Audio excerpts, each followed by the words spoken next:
दोस्तों ज़रा आंखें बंद करो और याद करो अपने बचपन का वो दिन जब हम स्कूल से थके हारे आते थे, बैग एक तरफ फेंकते थे और मम्मी से कहते थे, मम्मी खाना बाद में खिला देना, पहले मुझे टीवी देखने दो। और जैसे ही हम टीवी ऑन करते थे, डिज्नी एक्स पर एक ऐसा कार्टून आता था जो हमारे दिमाग में छा गया। और एक पर्सनल बात बताओ तो मैं और मेरे फ्रेंड्स क्लासरूम में पेन को गन बनाकर स्लग्स फायरिंग करने का भी एक्टिंग करते थे। ऐसा बचपन में किस किस ने किया है कमेंट करके ज़रूर बता देना। जी हाँ, मैं बात कर रहा हूँ हम सबके फेवरेट कार्टून स्लगटेरा की, वो अनोखी दुनिया जहाँ गोलियाँ नहीं बल्कि छोटे और क्यूट क्रिएचर फायर किए जाते थे। लेकिन भाई हम बचपन में सिर्फ एक्शन देखते थे। और क्या आपने कभी सोचा है कि स्लगटेरा की दुनिया बनी कैसे? एलिसन के पापा आखिर गए कहाँ थे और ये स्लग आखिर है क्या भला? आज के इस वीडियो में हम स्लगटेरा की पूरी हिस्ट्री, इसके डार्क थ्योरीज और कैरेक्टर्स की ऐसे राज खोलने वाले हैं जो शायद ही आपने कभी बचपन में सोचा होगा। वीडियो थोड़ी लंबी होने वाली है क्योंकि आज हम कुछ भी नहीं छोड़ने वाले, इसलिए आराम से बैठ जाओ और वीडियो को एंड तक देखो। चलो कहानी को एकदम शुरू से शुरू करते हैं। हमारा मेन हीरो एलिसन। अब ट्विस्ट देखो, एली कोई अंडरग्राउंड दुनिया का रहने वाला बच्चा नहीं था। वो हमारी तरह ही धरती के ऊपर रहने वाला एक नॉर्मल इंसान था जिसे हम शो में सरफेस कहते हैं। एली के पिता विल्सन स्लगटेरा के सबसे बड़े प्रोटेक्टर थे, लेकिन एक दिन डॉक्टर ब्लैक के साथ फाइट के बीच वो अचानक गायब हो जाते हैं। लेकिन गायब होने से पहले विल्सन ने अपने 15 साल के बेटे एली के लिए एक सीक्रेट लेटर और एक डिवाइस छोड़ा था। लेटर में लिखा था कि जब एली 15 साल का हो जाए तो उसे अपनी खानदानी लेगेसी को संभालना होगा। एली हिम्मत करके एक ऐसा एलिवेटर लिफ्ट में बैठ जाता है जो धरती के बहुत नीचे चला जाता है, इतना नीचे कि जहां इंसान सोच भी नहीं सकता। और वहां जाकर एली की आंखें फटी की फटी रह जाती है। उसे मिलती है एक ऐसी दुनिया जहां आसमान नहीं था बल्कि पत्थरों के चट्टानें थी। यहाँ से शुरू होता है एलिसन का सफ़र। अब थोड़ा समझते हैं इस अंडरग्राउंड दुनिया को। स्लगटेरा कोई एक छोटा मोटा शहर नहीं था, ये 99 अलग क्रेवन्स गुफाओं से मिलकर बना एक एम्पायर था। हर क्रेवन की एक अपनी अलग अफवाह थी। कुछ क्रेवन एकदम ठंडे बर्फ जैसे थे, कुछ में ज्वालामुखी थी, तो कुछ क्रेवन एकदम हरे भरे जंगल जैसे थे। यहाँ के लोग एक क्रेवन से दूसरे क्रेवन में जाने के लिए स्पेशली ट्रेन का यूज़ करते थे जिसे हम स्लग ट्रेन एक्सप्रेस कहते हैं। लेकिन इस दुनिया में कोई पुलिस नहीं था, यहाँ सिर्फ स्लेंजर्स होते हैं जो ब्लास्टर चलाकर कानून की हिफाजत करते हैं। और इन स्लेंजर्स में से सबसे बेस्ट को कहा जाता है दी शेन।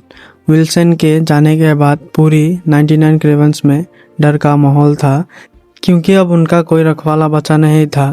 और इसी बीच एक नई उम्मीद के साथ एंट्री होती है एलिसन की।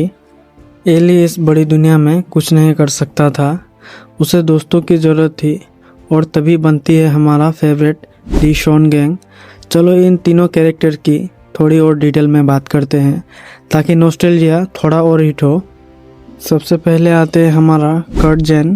कर्ट एक केबी ट्रोल है।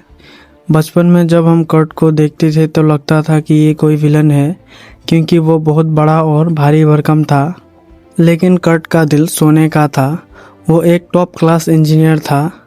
शॉन गैंग के जितने भी गन्स थे उसमें ब्लास्टर को अपग्रेड करना, उनमें नए गैजेट्स लगाना, ये सब कर्ट का दिमाग था।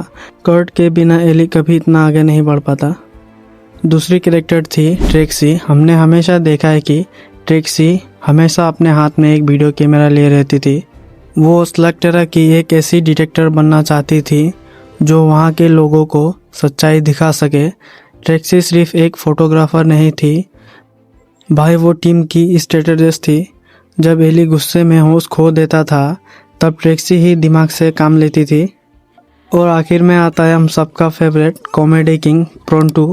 प्रोंटू एक मेलोनाइड है जो ज़मीन के अंदर बिल खोदते हैं। प्रोंटू हमेशा लंबी लंबी फेंकते रहता है। मैं ये जानता हूँ, मैंने ये एक्सप्लोर किया है। वो देखने में बहुत डरपोक और फनी था, लेकिन मानना पड़ेगा भाई, अगर प्रोंटू टीम में नहीं होता तो वो कभी सही रास्ते ढूंढ ही नहीं पाते। प्रोंटू की ओवर एक्टिंग और फनी डायलॉग ही शो को सबसे ज़्यादा मज़ेदार बनाते हैं। अब बात करते हैं इस पूरे शो की जान यानी हमारा क्यूट और खतरनाक स्लग्स की। स्लगटेरा में रहने वाले ये छोटे क्रिएचर कोई मामूली कीड़े या एलियंस नहीं थे। इनके पास एक अनोखी एनर्जी थी। ये जब तक ज़मीन पर रहते हैं एकदम शांत, क्यूट और हार्मलेस होते हैं। इन्हें लोग अपने कंधे पर बिठाकर घूमते हैं। लेकिन असली खेल तो तब शुरू होता है जब इनको एक ब्लास्टर गन में लोड कर शूट किया जाता है।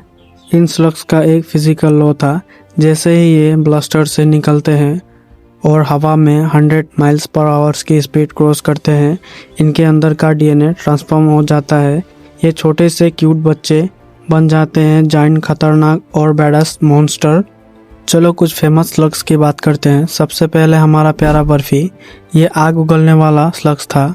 एली और बर्फी की दोस्ती इतनी गहरी थी कि बर्फी बिना गन के भी एली की बात समझ सकता था। इन्फर्नल स्लग्स बहुत रेयर होते हैं और ये एक तरह से लीडर होते हैं। फिर आता है जोलेस टेजरलिंग स्लग। ये बिजली का झटका देता है। और फिर आता है हमारा चिल्लर। ये सबको बर्फ में जमा देता था।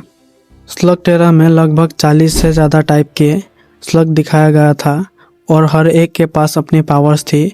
कुछ स्लग हील करते थे, कुछ धुआं निकालते थे और कुछ तो पूरे क्रेवन को हिलाने की ताकत रखते थे।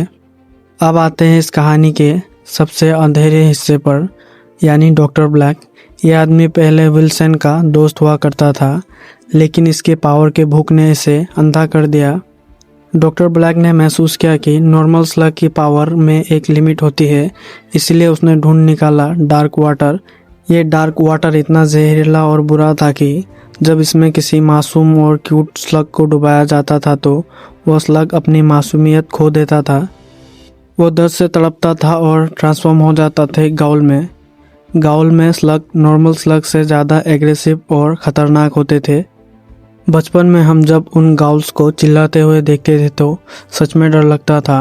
डॉक्टर ब्लैक का प्लान पूरे स्लगटेरा के सारे स्लग को गाउल्स में बदलकर अपना राज्य कायम करना था। इस अंधेरे में एक उम्मीद की किरण भी थी जिसका नाम था बोन डॉग यानी हीलिंग स्लग। ये सफ़ेद रंग का स्लग इतना पावरफुल था कि इसकी रोशनी से ग्लाउस वापस नॉर्मल स्लग में बदल सकते थे। एली और डॉक्टर ब्लैक के बीच की ये लड़ाई सिर्फ ताकत की नहीं बल्कि अच्छाई और बुराई की लड़ाई थी।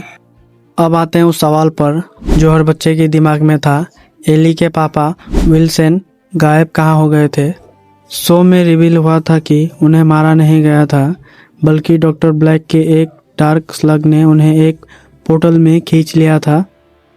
वो पोर्टल उन्हें डीप क्रेवेंस में ले गए थे, जो स्लगटेरा से भी ज़्यादा गहरा और ख़तरनाक जगह थी। एली का यह सफ़र सिर्फ स्लगटेरा को बचाने का नहीं था, बल्कि अपने पिता को वापस लाना भी था। दोस्तों, स्लगटेरा सिर्फ एक कार्टून नहीं था, हमारे बचपन का एक बहुत बड़ा हिस्सा था। उसके वो टॉयज, वो कार्ड, जो गेम हम खेलते थे, वो सब आज भी याद आता है। आप सबका फेवरेट स्लग कौन सा था? क्या आपने भी बचपन में पेन को गन समझकर स्लग चलाने की एक्टिंग की है? मुझे कमेंट सेक्शन में ज़रूर बताना। अगर आप चाहते हैं कि मैं इस वीडियो का पार्ट 2 भी बनाऊं जिसमें हम स्लगटेरा की एंडिंग और मूवीज़ की कहानी को कवर करेंगे, तो वीडियो पर 500 लाइक का टारगेट पूरा कर देना। और वीडियो अच्छा लगा हो तो अपने पुराने दोस्तों के साथ शेयर ज़रूर करना। और ऐसे ही वीडियो देखने के लिए थिंक फैक्ट को सब्सक्राइब ज़रूर करना। मिलते हैं अगले वीडियो में, तब तक के लिए टेक केयर।